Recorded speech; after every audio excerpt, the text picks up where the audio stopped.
Now I'm going to come back to something else you said, which is that with every technology there's a loss, and I think that it's actually only very recently that we've actually started to realize some of the things that those of us who work in universities or factories or office buildings have lost as a result of some of that transition. I mean, in some respects, it's directly right there in the food we eat. It's just not as good as it used to be. In other cases, it's this sense of being in a place, that the food comes from a place.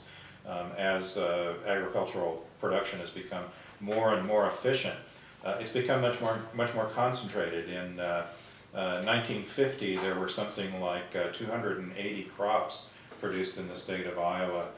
Today, it's under a dozen, and largely, in terms of actual crops grown, well in excess of 90% of the commercial production in Iowa is just in two crops, corn and soybeans. Yeah.